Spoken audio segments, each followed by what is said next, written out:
Namo tassa bhagavato arahato sama sambuddhassa. Namo tassa bhagavato arahato sama sambuddhassa. Namo tassa bhagavato arahato sama sambuddhassa. Yo damang desesi adi kalian nang maji kalian nang wa pariyosana kalian nang wati.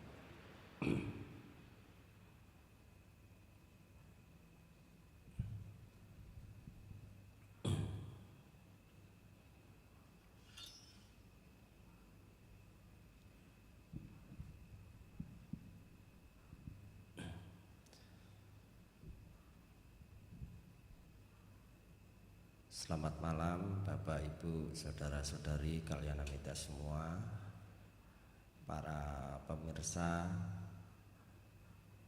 umat Buddha yang malam hari ini turut serta ataupun yang turut bergabung dalam melakukan puja bakti pada hari Uposatha. Semoga dalam kesempatan ini kalian amita semua, ibu bapak sekalian, masih terberkati oleh karma baik Anda, terberkati Tiratana Buddha, Dhamma dan Sangha. Semoga segala mara bahaya ataupun sesuatu yang tidak dikehendaki, mimpi buruk, tanda-tanda tidak baik, berkat kekuatan Tiratana semuanya lenyap adanya. Bapak Ibu Saudara sekalian, jadi saya mengutip ya, Bante mengutip di dalam kitab Tipitaka, tepatnya di dalam bagian Samyutta Nikaya, yaitu tentang Yaka Alawaka. Jadi pada masa zaman Buddha, jadi 26 abad yang lampau, saat Buddha berdiam diri di wihara Jetavana, tepatnya di Sawati, tidak jauh dari tempat Buddha bersemayam, terdapat sebuah kerajaan yang dirajai. Sang penguasa tersebut namanya adalah Raja Alawaka. Nanti jadinya seperti itu ya. Raja Alawa ini pada suatu ketika raja tersebut memiliki kebiasaan, memiliki tabiat saat dimana persiapan menuju peperangan, untuk menghilangkan stresnya, maka raja tersebut suka melakukan perburuan ke tengah hutan. Jadi sang raja bersama para pengawalnya selama 7 hari berada di tengah hutan untuk melakukan perburuan. Nah, pada saat perburuan, sang raja memerintahkan kepada seluruh pengawalnya agar mengepung tempat hutan tersebut. Nah, jangan sampai ada yang lolos, karena di hutan tersebut banyak terdapat rusa. Tetapi ada salah satu rusa yang menerobos pembatas dari sang pengawal raja tersebut. Nah, akhirnya sang raja mengejar rusa tersebut sampai meninggalkan kawanan daripada para pengawalnya. Nah, alhasil sang raja pun mendapatkan rusa tersebut yang dikejar. Sebenarnya sang raja tidak membutuhkan yang namanya daging rusa tersebut ya. Tapi karena ingin menunjukkan kepada pengawalnya bahwasannya sang raja mendapatkan rusa tersebut, maka rusa itu dipotong menjadi dua, diikat di kayu ya, kemudian dipikul ya, diangkat. Dalam pertengahan perjalanan kembali ya, di sana sang raja Alawa ini kecapean, maka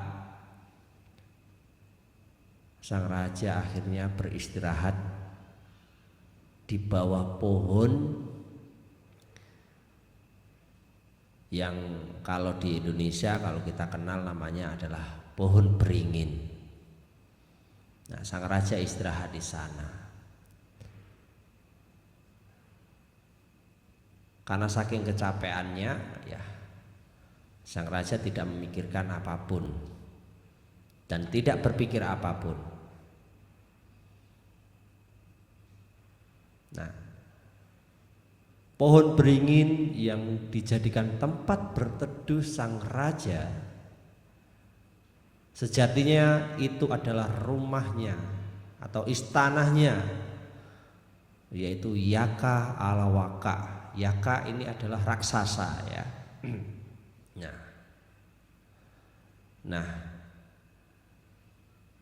siapapun yang mendekati pohon beringin tersebut maka akan mati. Akhirnya sang raja ditangkaplah sama raksasa tersebut atau Yaka tersebut. Saking ketakutannya, raja meminta permohonan kepada sang Yaka agar dibebaskan. Dan sang raja berjanji apabila dilepaskan maka dia akan memberikan sebuah persembahan setiap hari, nasi beserta korban manusia. Nah, sang Yaka mengatakan bahwa kamu pasti akan mengingkari ketika kamu sudah kembali ke kerajaanmu. Sang raja memastikan janjinya akan ditepati. Jika apabila janjinya tidak ditepati maka ia akan diminta untuk datang ke kerajaannya. Nah, karena melihat keseriusan dari sang raja, maka akhirnya Yaka Alawaka ini melepaskan raja tersebut. Nah, akhirnya sang raja kembali ke kerajaannya, pulang ke rumah ya. Nah, sesampainya di kerajaan dia memanggil menteri dan wali kotanya.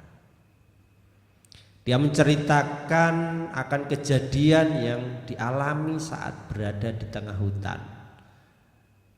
Dia menceritakan bertemu dan mau dibunuh, mau dimakan oleh Yaka Alawaka ini.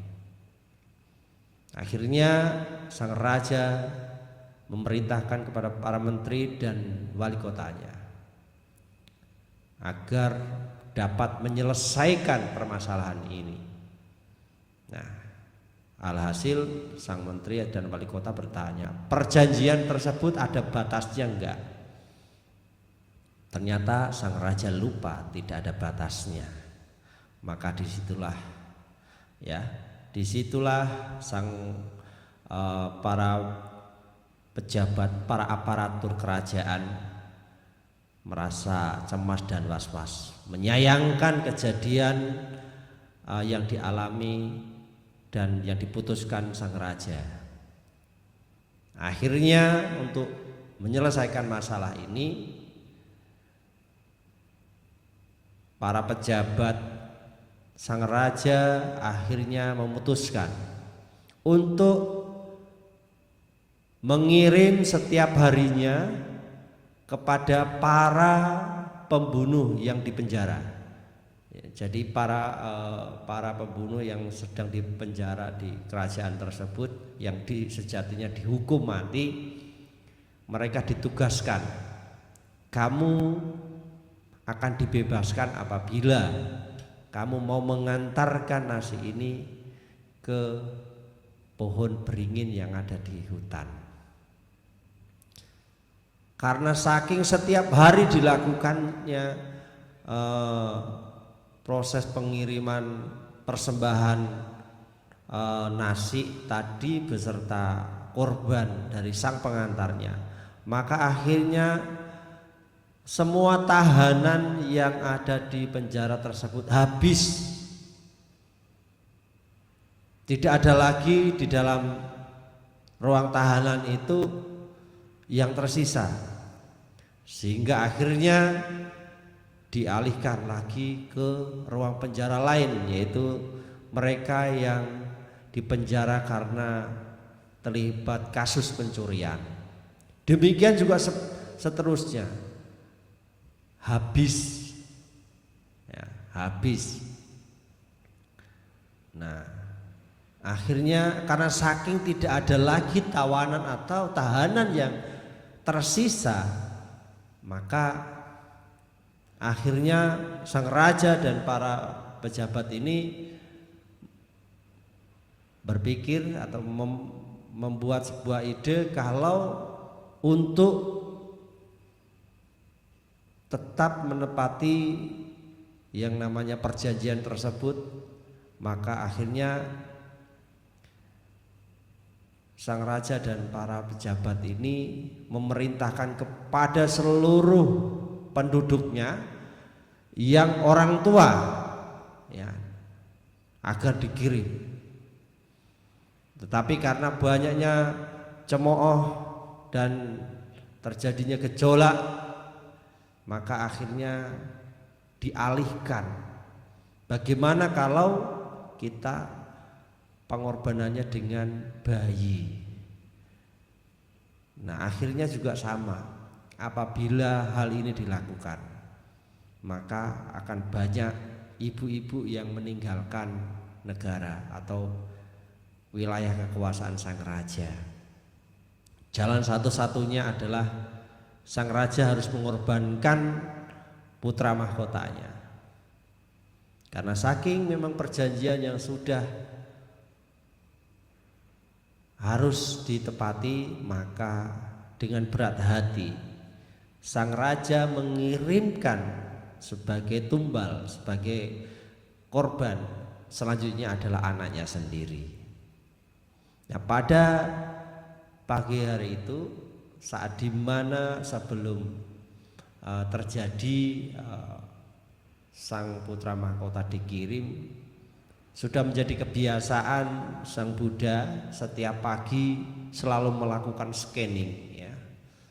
Karena melihat potensi daripada anak atau putra mahkota Raja Alawa ini, bahwa anaknya ini memiliki karma baik, memiliki parami dalam mencapai kesucian.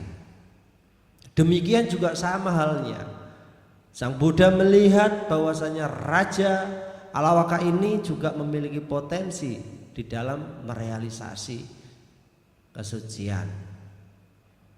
Nah, sehingga akhirnya sang Buddha pada pagi hari melakukan pindapata, keluar dari wihara Jetawana dan menuju tengah hutan melewati tengah hutan, dan sesampainya saat di mana beliau tepat berada di dekat pohon beringin tersebut, nah, Sang Buddha meminta izin kepada sang penjaga yang ada, penjaga pintu, penjaga yang ada di pohon beringin tersebut, agar Sang Buddha diizinkan, diperkenankan untuk beristirahat dan nginap 1 malam di sana. Lantas sang penjaga pintu ini menceritakan kepada Sang Buddha bahwasanya majikannya ya Yaka Alawaka tadi ya, bahwasanya sangat beringas, sangat kejam, jantungmu nanti bisa diambil, bisa dikoyak. Nah, tetapi Sang Buddha memastikan kepada para penjaga dan mengatakan, di dunia ini itu baik dewa, baik manusia, dewa maupun para brahmana, tidak ada yang sanggup menandingi Sang Buddha. Akhirnya Sang Buddha diizinkan oleh penjaga pintu tadi. Nah, jadi akhirnya Sang Buddha ini masuk ke rumahnya, ke istana Yaka tersebut, dan Sang Buddha duduk di atas singgasana dari Yaka Alawaka ini. Nah, pada saat itu Raja Alawaka ini, Yaka Alawaka ini tidak di tempat, ya, sedang tidak di tempat. Namun istri-istri dari Yaka ini memberikan penghormatan bernama Skara dan mendengarkan wejangan dari Sang Buddha. Pada perjalanan, teman Yaka Alawaka ini melihat bahwasanya terdapat banyak orang yang ada di istananya, dan akhirnya saat sampai di Kailasa, ya, tempat di mana Yaka Alawaka ini berada, diberitahulah oleh kedua teman dari Sang Yaka bahwasanya saat ini Sang Buddha sedang berada di istananya. Dengan sombongnya, murka, Sang Yaka ini murka, ya, murka kepada Sang Buddha, karena saat itu Sang Yaka tidak mengenal Sang Buddha. Jadi akhirnya karena saking marahnya, saking emosinya, gunung Kailasa ini ditendang Sang Yaka. Kok bisa ya gunung ditendang ya? Ya namanya Yaka itu bisa merubah wujudnya itu menjadi besar, ya, tidak seperti manusia biasa. Nah, akhirnya dengan emosinya ditendanglah gunung Kailasa ini. Tapi Sang Yaka ini sudah dikasih tahu dua sahabatnya, di mana dua sahabat Sang Yaka ini sejatinya sudah memiliki keyakinan hormat kepada Sang Buddha, karena dua sahabat Sang Yaka Alawaka ini datang ke istana itu juga memberikan penghormatan. Nah, akhirnya Sang Yaka Alawaka ini pulang dia. Nah, di sana Sang Yaka tidak memintanya dengan baik-baik, tetapi dengan amarahnya. Lantas dengan segala kemampuan daya cipta yang dia miliki, ya, menciptakan guntur, badai, hujan, ya, Semua kemampuan yang dimiliki dikeluarkan sampai kali terakhirnya Sang Yaka mengeluarkan senjata andalannya, senjata pamungkasnya. Akan tetapi juga sama, Yaka tidak mampu mengalahkan. Padahal tadi sudah dikatakan dua temannya bahwasanya kamu itu diibaratkan seperti serigala tua, ya, serigala tua yang berada di dekat sang singa, ya. Diibaratkan seperti kerbau kecil, tidak ada apa-apanya, tapi tidak percaya. Nah, akhirnya Sang Yaka Alawaka ini kehabisan tenaga dan akhirnya berpikir, mengapa semua kekuatan yang saya miliki tidak mampu, tidak mempan? Ada apa? Ada yang salah apa ini? Akhirnya mencari tahu dan akhirnya ketemu. Setelah merenungkan akan apa yang terjadi, Sang Yaka ini akhirnya menyadari bahwasannya ternyata Sang Buddha memiliki welas asih, cinta kasih yang sangat besar. Nah, karena hanya welas asihlah yang mampu mengalahkan itu semua, baik kebencian maupun kemarahan yang ada. Nah, akhirnya Sang Yaka Alawaka ini karena sudah mulai lemas, ya, tenaganya sudah habis, akhirnya datang di hadapan Sang Buddha dan meminta baik-baik kepada Sang Buddha agar Sang Buddha meninggalkan istananya. Saat itu juga Sang Buddha langsung berdiri, langsung keluar meninggalkan istananya. Saat itu juga muncul lagi pertanyaan di dalam pikiran Sang Yaka Alawaka. Nah, ingin mengajukan pertanyaan. Akhirnya meminta kepada Sang Buddha agar masuk kembali sampai 3 kali. Sang Yaka ini memohon kepada Sang Buddha. Sang Buddha hanya diam saja. Sudah menjadi kebiasaan Sang Buddha bahwasanya diam itu adalah iya. Nah, jadi akhirnya untuk yang keempat Sang Buddha masuk dan akhirnya Sang Yaka bertanya kepada Sang Buddha. Karena Sang Buddha sudah melihat bahwasanya Yaka yang tadinya bengis, congkak, ya.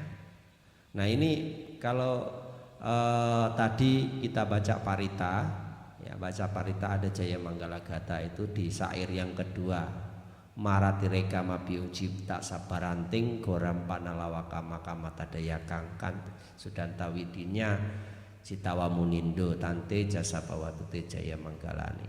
Nah, di situ disebutkan ini yang berhubungan dengan Yaka Alawaka, yang congkak, yang bengis, hanya hancur dan bisa karena cinta kasih. Nah, karena melihat Sang Yaka ini sudah mulai mencair, sudah mulai baik, nah, kesadarannya mulai muncul, tingkat kebijaksanaannya sudah mulai muncul. Akhirnya Sang Yaka ini bertanya beberapa pertanyaan, ya, beberapa pertanyaan. Yang pertama itu pertanyaan yang ditanyakan kepada Sang Buddha adalah, kekayaan apa yang di sini yang paling berharga di dunia atau bagi manusia? Nah, kemudian pertanyaan tersebut dijawab Sang Buddha, kekayaan yang paling berharga bagi manusia di dunia ini adalah kekayaan dari adanya memiliki keyakinan. Nah, keyakinan di sini artinya bukan yakin sekedar yakin ya, tetapi ini adalah memiliki keyakinan pada Tiratana, pada Sang Buddha dan pada ajarannya. Lantas pertanyaan yang kedua di sini dilontarkan lagi pertanyaan kepada Sang Buddha. Latihan apa yang terbaik di dunia ini yang membuat atau yang dapat mengkondisikan kebahagiaan? Lantas Sang Buddha menjawab bahwasanya menjalankan praktik dharma lah sebuah latihan yang akan bawa kebahagiaan di dunia. Ini sesuai dengan apa yang Buddha sabdakan di dalam Dhammapada, Dhammang cari sukang seti. Ya. Jadi dengan menjalankan dhamma, kebahagiaan akan dapat terkondisi. Lalu pertanyaan yang ketiga, rasa apa yang terbaik di antara semua rasa yang ada di dunia ini? Sang Buddha menjawab bahwasanya cita rasa yang termanis di antara yang paling manis, yang terbaik di antara yang paling terbaik adalah rasa dhamma. Penembusan dharma, penyelaman dharma, memahami dharma, mengerti dhamma, itulah rasa yang termanis, yang terunggul, yang terenak dari semua cita rasa yang ada. Pertanyaan selanjutnya adalah bagaimana menjalani kehidupan yang dikatakan adalah yang terbaik. Nah, ini pertanyaan yang selanjutnya. Sang Buddha menjawab pertanyaan tersebut bahwasanya menjalani kehidupan dengan bijaksana adalah yang termulia, yang terluhur di dunia ini. Nah, jadi ini adalah sepenggal, ya. Ini adalah sepenggal pertanyaan yang dilontarkan oleh Sang Yaka Alawaka. Nah, di sini sudah mulai tingkat kebijaksanaan, tingkat kesadaran Sang Yaka mulai terbentuk. Dan akhirnya pertanyaan berikutnya dilakukan oleh Sang Yaka. Sehingga pada saat akhir daripada khotbah Sang Buddha atau penjelasan Sang Buddha, Sang Yaka ini merealisasi tingkat sotapanya. Nah, jadi pada akhir daripada sebuah pertanyaan, sesudahnya akhirnya tiba, karena sang pengawal atau putra mahkota yang tadinya sudah di depan mendengar kata sadhu, ya. Jadi Sang Yaka tadi di akhir wejangan Sang Buddha, Yaka mengucapkan sadhu. Nah, sadhu itu jadi bukan hanya saat ini ketika kita sudah melakukan hal apapun dalam puja ataupun dengarkan dhamma atau membahas dhamma, selalu diakhiri sadhu. Itu sudah memang dari zaman Buddha sudah dilakukan. Semoga demikian adanya. Nah, karena mendengar tersebut, sang pengawal yang di depan pintu juga akhirnya mengantar si putra mahkota Raja Alawa tadi. Nah, akhirnya sang Yaka Alawaka ini malu, ya. Malu karena sudah menyadari akan kesalahan perbuatannya yang keliru, yang salah. Nah, jadi akhirnya si putra mahkota ini dipulangkan. Nah, akhirnya juga sama, putra mahkota disambut dengan sorak euforia dari masyarakat yang ada dan dari seluruh semua yang ada di kerajaan tersebut dengan kata-kata yang sama, sadu, sadu, sadu. Nah, karena turut bahagia, turut senang bahwasanya mendengar sang Yaka Alawaka sudah tidak bengis, sudah tidak congkak lagi, sudah tidak jahat lagi, sudah menjadi pengikut Buddha. Nah, jadi pada akhirnya sang anak dari Raja Alawa ini saat sudah besar juga sama. Kan waktu itu mau dikorbankan itu masih kecil ya. Jadi sesudah besar sang putra mahkota ini juga diminta, sang raja memerintahkan kepada anaknya untuk pergi ke Wihara Jetawana ya di Sawati tadi untuk melayani sang Buddha, untuk melakukan hal yang baik di wihara. Nah, jadi Bapak Ibu Saudara sekalian, ini sekilas cerita ya. Namun bisa kita ambil poin yang bisa kita jadikan sebuah renungan, yang bisa kita jadikan sebuah teladan agar kita menjadi pribadi ya.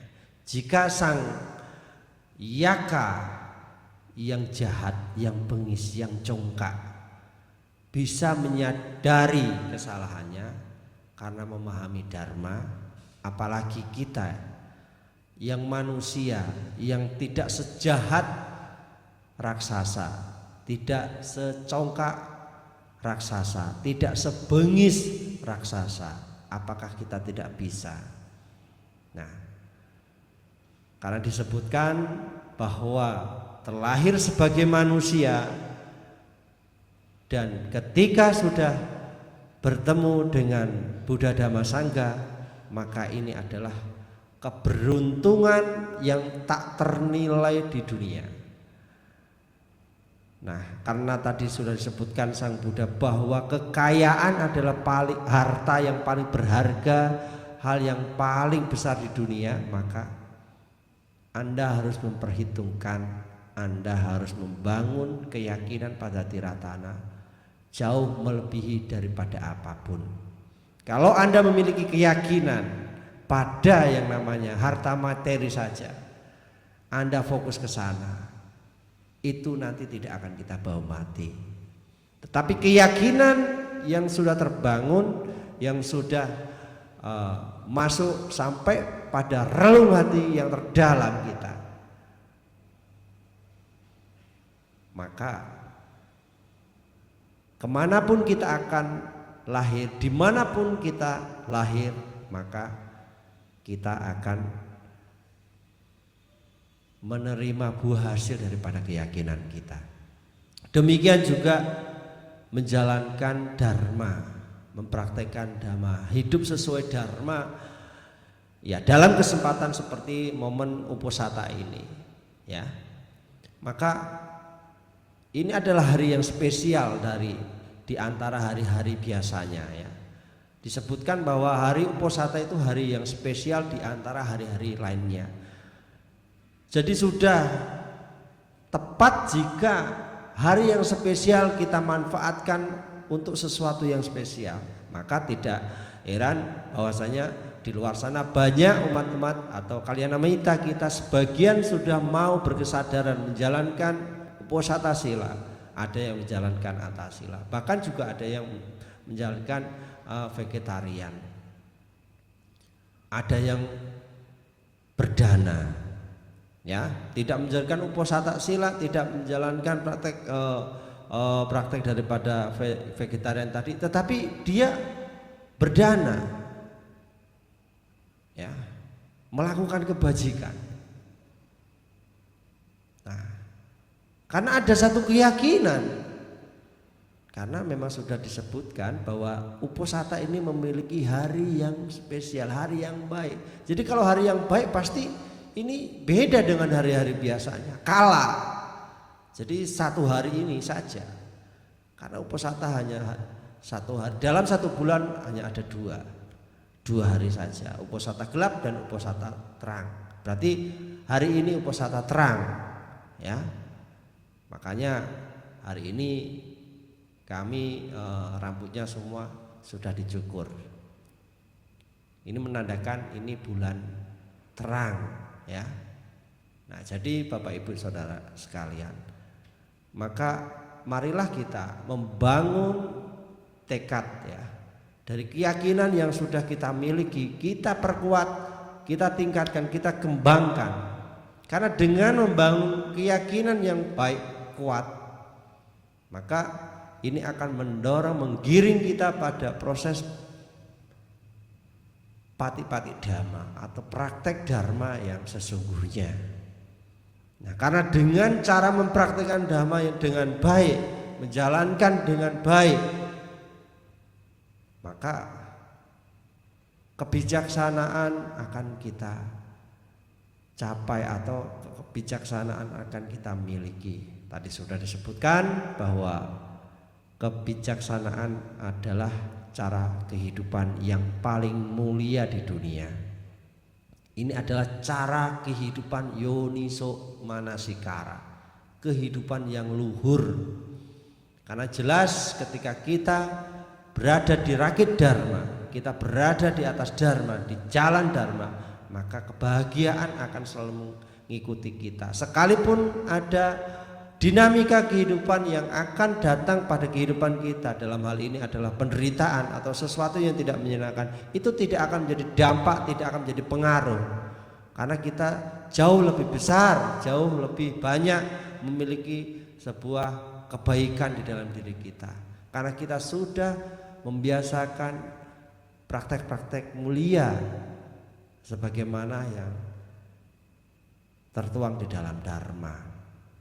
Nah, jadi Bapak Ibu Saudara sekalian, kalian minta yang ada di rumah, ya, marilah kita membangun diri, ya. Jangan kita sia-siakan kesempatan yang ada. Jangan buang waktu yang tersisa. Karena waktu tidak bisa kita ajak kompromi. Kesempatan tidak datang dua kali. Karena tidak ada kesempatan itu datang dua kali. Sejatinya, ya, kalau ada kesempatan berikutnya itu kesempatan yang lain, bukan kesempatan yang sama. Jika Anda menyayangi diri Anda, jika Anda menyayangi kehidupan Anda, maka ayo mari kita bangun panji-panji dharma di dalam diri kita. Karena dharma mengajarkan pada sebuah perilaku, tindakan, bukan bualan, bukan kata-kata kiasan, tetapi sebuah tindakan. Tidak perlu Anda harus pintar, karena belajar dhamma tidak perlu pintar, tidak harus menguasai teori sepenuhnya. Yang terpenting adalah ada kemauan, kesadaran Anda melakukan. Soal pintar itu relatif, karena pintar belum ngejamin orang bijaksana. Tetapi orang yang hidupnya di jalan kebenaran sudah jelas pasti akan bijaksana. Nah, oleh karenanya ayo kita sama bareng-bareng kita melakukan sesuatu yang baik, kita manfaatkan hidup kita, kita tidak sia-siakan hidup kita. Kita kembangkan parami kita, kita tingkatkan hal-hal yang baik dalam kehidupan kita agar pada masanya, pada waktunya nanti kita akan merasakan buah hasil yang kita perjuangkan saat ini. Mungkin itu yang bisa sedikit saya sampaikan pada pesan Dharma malam ini. Nanti kita sambung di hari lainnya. Semoga segala kebaikan yang sudah kita lakukan pada hari ini akan memberikan spirit kekuatan dalam mendorong kebaikan kita di hari-hari berikutnya. Sabisata bawantu sukitata, semoga semua makhluk turut berbahagia. Sadu, sadu, sadu.